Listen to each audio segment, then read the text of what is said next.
How likely is it for an LCD screen of a projector to shatter? Can this mess be fixed?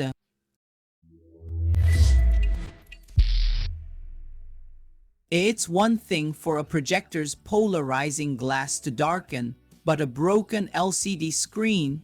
That's pretty rare, but it can happen like it did to a subscriber, and this really leaves a projector completely unusable because with a burnt polarizing glass, you see dark, but at least you can see. But is it possible to repair such a catastrophic failure? Most technicians will tell you, buddy, just buy another projector. But since I'm very stubborn, I can fight until I find the right replacement, and today we'll see if it's true that Chinese projectors are disposable as they say. Let's go to the video. The Meckel KP2 is an LCD projector with 600 ANSI lumens of brightness that features a Linux operating system, and it's also one of the few that comes with native Netflix certification.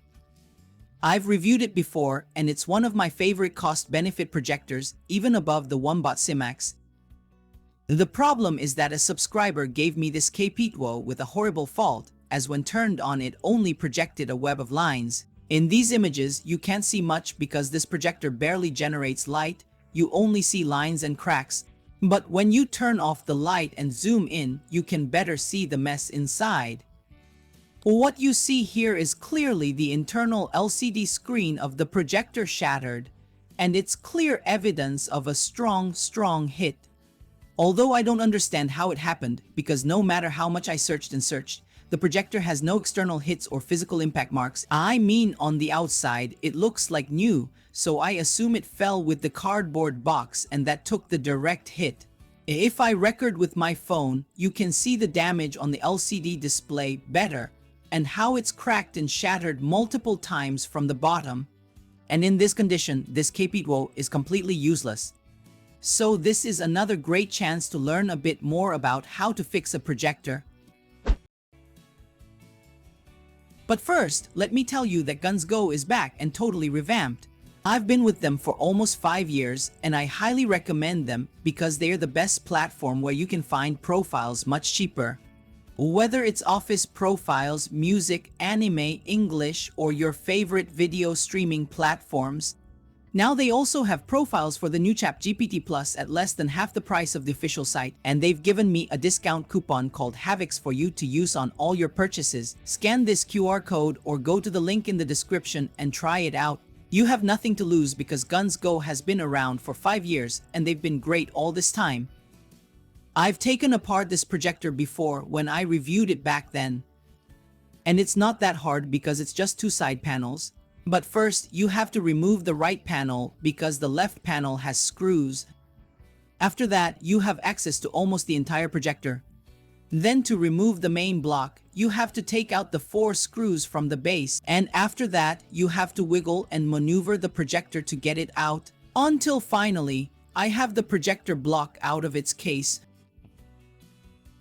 Remember last week when I fixed the Wombat Simax? I had to disconnect the entire board to access the sealed optics. Well, that's not the case with the Meckel KP2. In this projector, accessing its sealed optics is much easier. You just need to remove this metal cover and you have access to the inside. And as you can see, it also has a second internal fan to cool the LCD screen and the power LED.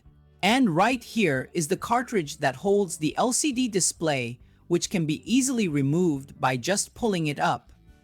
And look at this. I quickly found the culprit. Wow, the impact was so brutal that the screen is shattered.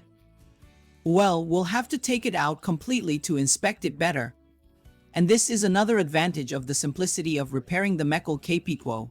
Since by releasing this connector, I can completely remove the cartridge that holds the LCD screen, allowing me to work more comfortably. Though the screen is in pieces and the glass comes off easily, but it's better to take it out of its cartridge so you can see what the LCD screen looks like on its own. And this is what I have to replace and what I'll do, because I'm not going to throw away a projector that's like new just because of this small screen. Although something curious is that inside the cartridge there's only the LCD screen and the output correction lens. But where's the polarizing glass? Or does it not have one? Impossible. If it's an LCD projector, it has to have polarizing glass. Aha! I finally discovered this small, very convenient and practical hatch to remove and replace the accessories, which shows that this Meckel Kapitwo is designed to be easily repaired. This is the input correction lens, and they are usually made of polycarbonate. And here is the polarizing glass. As you can see, it's intact, unlike the one I removed from the OneBotis IMAX, which was extremely burnt due to the heat. The good thing is that in this projector, it's easy to replace. Even though it's not needed now, you know where it is and how to get to it in the future.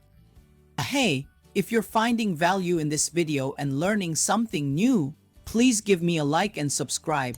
Not everyone dares to do these kinds of repairs and show them in such detail, but I do them with a lot of enthusiasm for you.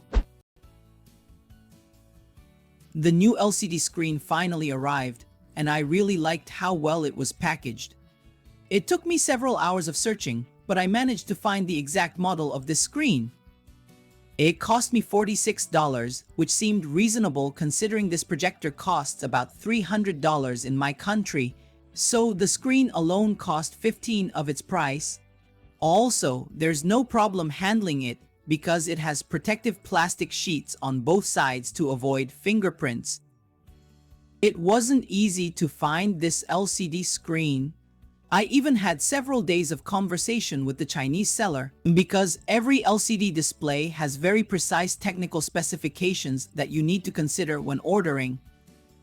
As you can see, the replacement display is completely new. It arrives very well protected, and most importantly, it meets all the technical specifications I'm interested in, like the physical dimensions, the small PCB that must have the same code, the same number of pins, and the same number of components, and also the flex cable that goes to the card connector, which must have 40 pins.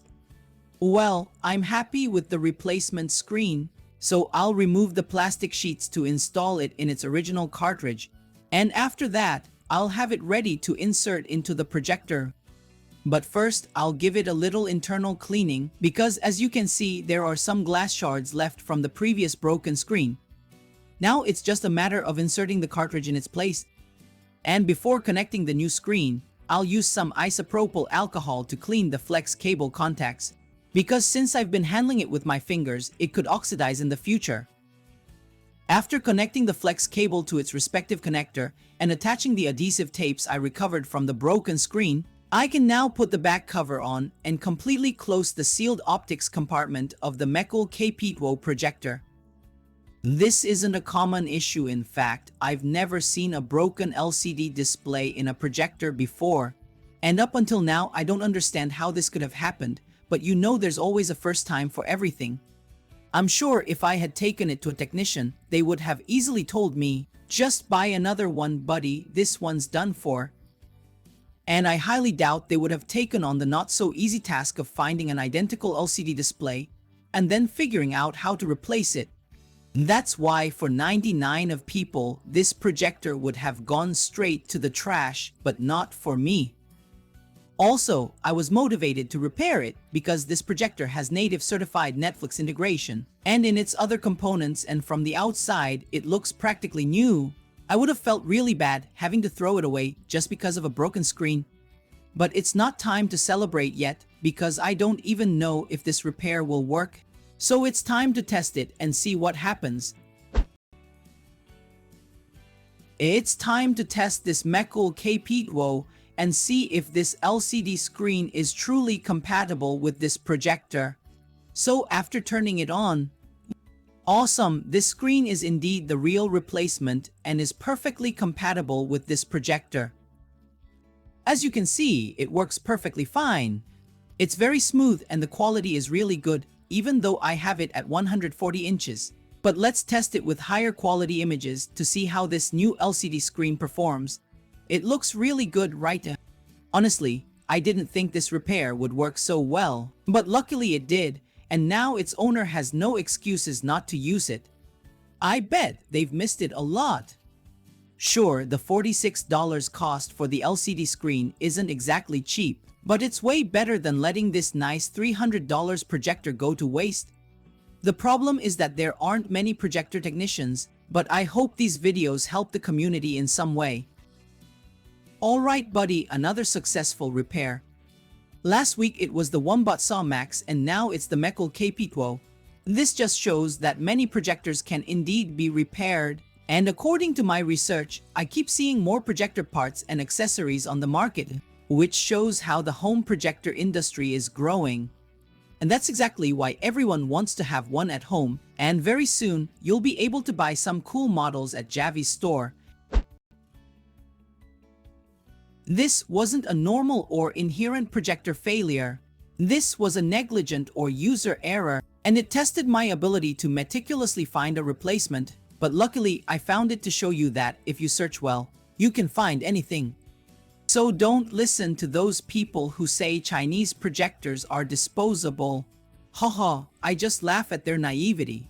There are all kinds of quality Chinese projectors, my friend, and if you spent very little on it trying to save money, then be prepared for it to not be as repairable as the more expensive ones. Please subscribe and help me reach the goal of 1 million subscribers. You can't go through this interesting content without subscribing, my brother. Help me and let's democratize technology. Until the next video,